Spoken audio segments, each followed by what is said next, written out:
Hey guys, welcome back to the channel. Today's going to be a little bit different. I unfortunately was spending time with my family, but John Swalberg, I hope I'm saying that right, from Low Fabrication up in Woods Cross, Utah, sent us some traction bars for a second gen. We could not think of a better candidate than Papa Stump's 700 horsepower compound turbo 6.1 stroker 12 valve.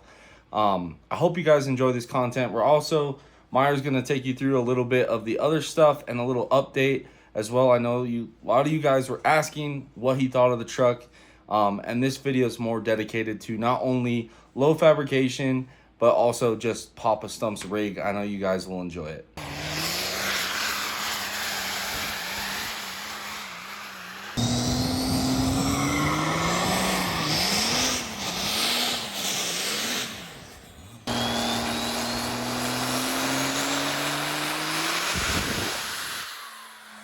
Hey guys, welcome back to the channel. Today we are working on Papa Stump's truck. So we're actually going to do what he came up to do last time, but we instead decided to go racing.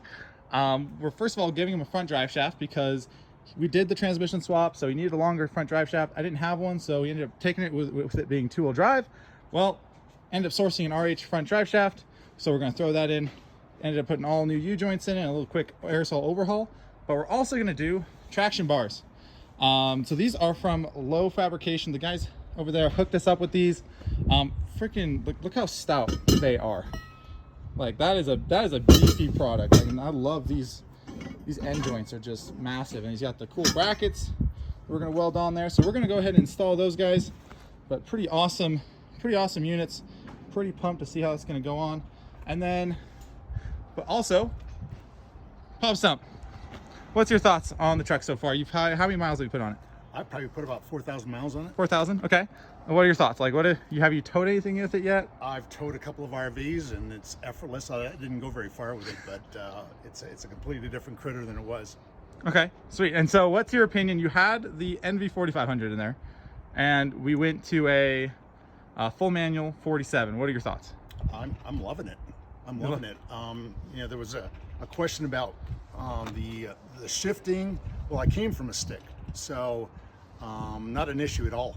I don't even think about it anymore. Okay, so like I think a lot of people think that full manuals are for race trucks and they don't belong on a daily or something, like a lower power or whatever, but right. Like Josh and I really like them, but we're also insane. I feel like you're a pretty just average consumer kind of guy and you're a fan. Like you think it's great, like right. As opposed to having it full auto. Like do you mind shifting at all? Obviously, not at all. So not at all. You would recommend. Right, like I say, I came from the stick, so slowly but surely Josh and I are converting the whole shop to full manual. Right. It's a small goal. Okay, we are on the lift. We got the one what do you call it, shackle thing off. Decided we wanted to give it a quick aerosol overhaul beforehand, so we got Papa Stump on that. And then I am working on the front drive shaft. Can we just take a moment to just appreciate a color matched transfer case, transmission, and engine? Like, come on, like that's, I feel like I may have really outdone myself on this build. Not really, but like I like to think it. The one mounted up already. It's got my fingerprint on it because we didn't wait till it was dry. This is obviously a bolt-on one, so it's pretty simple, but a lot of times we'll do weld-on ones. Well, we'll bolt the end up to it, the end, like ball joint, I guess, whatever you can call it, tractor link, whatever, up to it, and then we'll make them square, set it up there, kind of make sure it looks kind of good, weld it on, then make sure we match that angle, whatever we welded to angle-wise, just like this, you know, however we did that. Make the same on the other side, tack that one up, but because these are bolt-on, makes it really simple. So all we're doing is we're supporting the axle with the trans jack, so that way when we bolt this, it doesn't come flying down.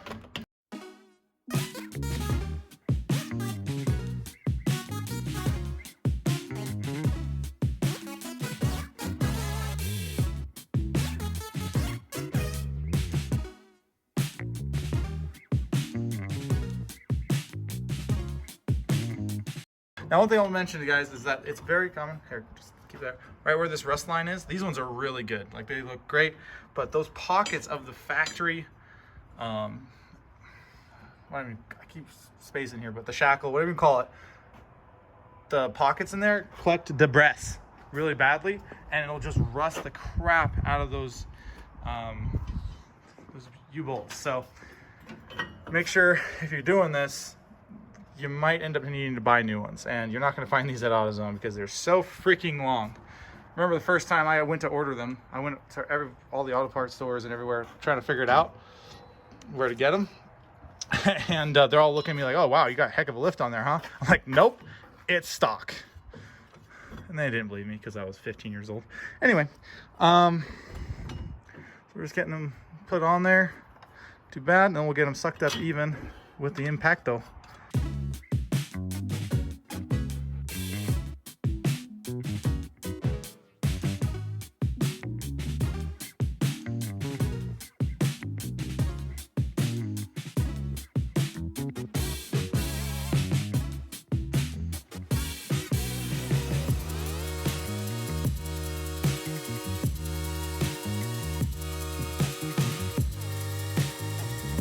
Traction bars looking all purty. And throw them in there. Just kind of one-handed because, you know, hashtag YouTube. There we go. Okay, and just throw the nut on there temporarily like. We'll get a measurement, which makes this lift situation makes that kind of difficult, but we'll get it figured out. Okay, so here's what we got going on. We got it all mounted up on the bottom there with the bracket, and we've just got our top one up here cleaned off the frame where it's going to go, and we've got all the way down on the truck, so we know where it's going to sit. We got our links adjusted where we want them. I like them most of the way in. I give myself about a ½ inch on either side, just so you do have some adjustment. We're going to set up like that and just hold it square. These ones are really nice because other brackets where you have to, they just sit on the very bottom. You got to make sure they sit square and everything. This guy, like with the way he's got the bracket coming up like that, it's gonna be really easy just to hold up there, tack weld it, then we'll disconnect the traction bar and measure where this one is on the frame. We'll probably go to that lip right there you see. So we'll measure from there to this, set the other one to the exact same, clean it off the frame, weld it up, and then rehook them back up. It's gonna be really simple. Okay, we got them all tack welded up, just 3 tack welds. That'll be good enough to hold it until we get it up in the air and we can get it out a little bit better. And then what we're gonna do, oh, first of all, whenever you weld, obviously disconnect the batteries. You don't wanna fry any ECMs or anything, or PCMs. We're gonna measure from the front of that bracket. I decided to go to right there. And you can see it's about 17.5 to the back of the furthest bed bracket. So we're gonna go ahead, go to the other side, and then just set the other one to that exact same position. That way they're both even. We cleaned off the frame a little bit. We got our 17.5 inch mark. So we're just gonna kind of hold it up, see where we need to clean.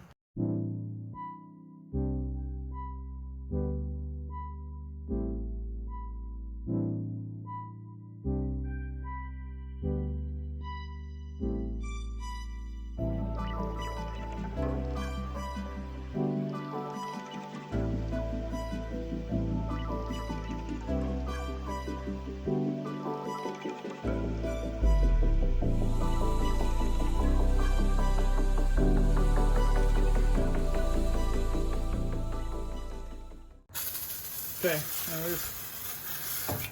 I'm just kind of clean off the grease from the frame and dirt, just so that there's nothing pinched between that bracket and the frame for the life of the truck. And let's just get our final measurement and weld her on. Okay, we got our mark there at 17.5. We're gonna put it to the edge of it, hold it square, and tack weld.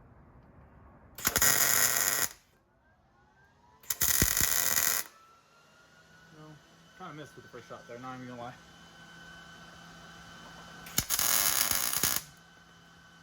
Go, one more. Triangles are the strongest shape, so 3 tack welds makes a triangle.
Okay, like you saw, we are all welded up. We've got our bars in. I do like to make it so, like this side's the standard thread side. Throw the standard thread side on both, you know, that way it was not one's backwards or whatever.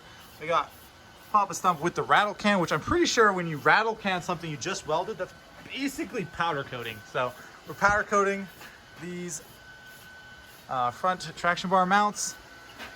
Looking good. We just gotta lower it down and bolt it up, tighten up all the hardware, and torque down those leaf spring hangers. And we are done with the install. And then to prove to you guys that we do actually plan on torquing these down, here we are. It's 110. These are 9/16, so that's what they're at.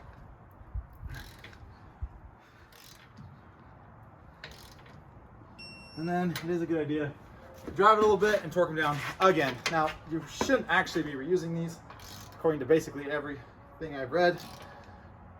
But hey, it's fine.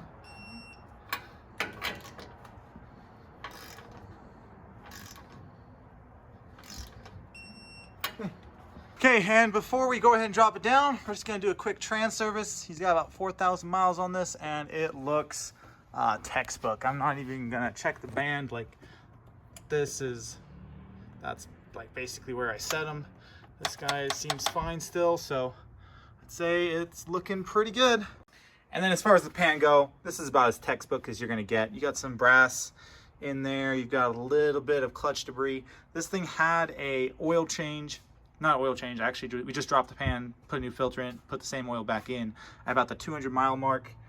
And so that you'll normally, if you're actually pulling the trans pan for the first time, you'll have a little bit more than that, but that's good. Like, this is a healthy trans. Like, there's nothing wrong with it. He did not hurt it drag racing. Okay, we're on the ground, got all of our bolts tight. Now we go to adjust it. So what I like to do is I'll just use two hands and I will tighten up, I'll spin the bar and actually push the axle. That'll get rid of all the preloads. So that way when you go to accelerate, it doesn't try to clunk on you. And I'll just go back and forth to both of them. Obviously, when you push the axle a little bit with one, you go to the other one, it'll be loose. You tighten that one up a little bit, and then you tighten up this one, tighten up that one. Just keep pushing back and forth until I just like to use a consistent amount of force and make sure they're both about the same. That way they're adjusted evenly. And then all you got to do is tighten up the lock nut. So I'm just gonna use a big old adjustable wrench here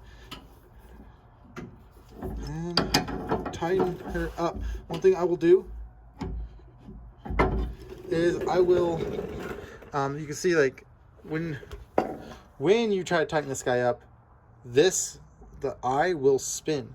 So what I do is I have it so both sides are both cocked over to the end. So you can see that one there is cocked over, and then this one here is cocked over. That way you tighten it all up and you can just spin the whole shaft and they're both square again. So it's just an easy way of just making sure they're all lined up and they look nice.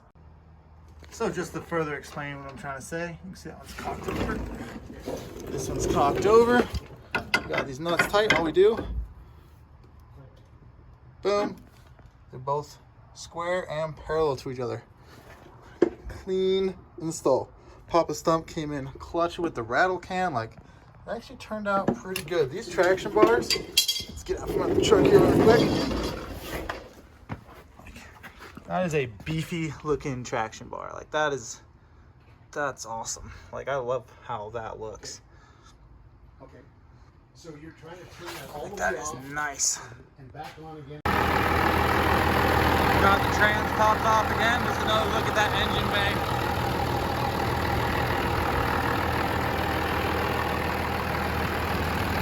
This is probably one of the only 700 horsepower 12 valves that you can idle it in the shop for the last 10 minutes and I can't smell that exhaust at all.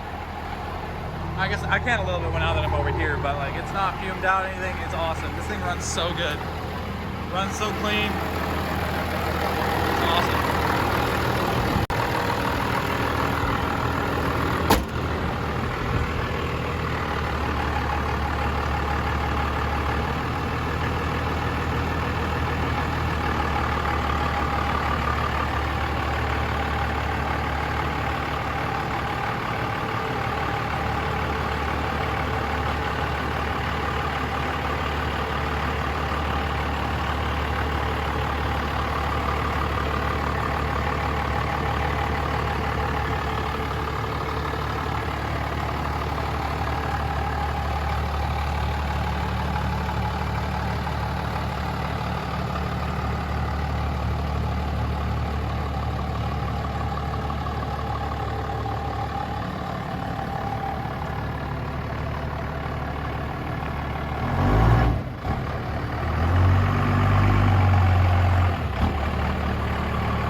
Well, the project ended up carrying out into the dark. However, we got them all done.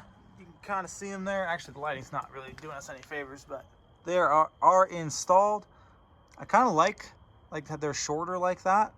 I feel like they look pretty darn good. I'm happy with them. We got the trans serviced, transmission, the pan looked great. We got the front drive shaft in. Everything we wanted to get done is done.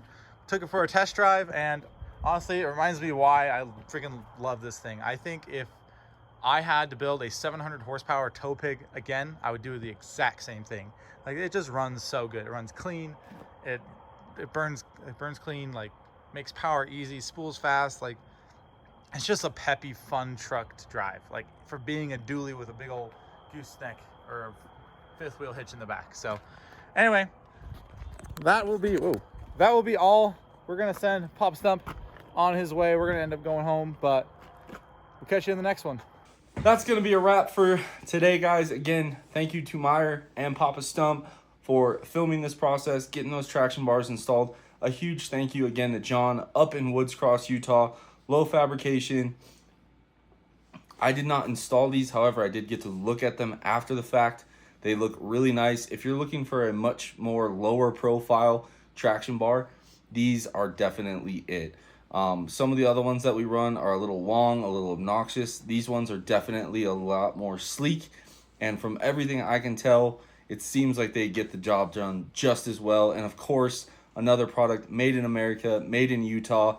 If you need them, hit them up. I will drop his Instagram handles down here, and I will also put him in the description as well.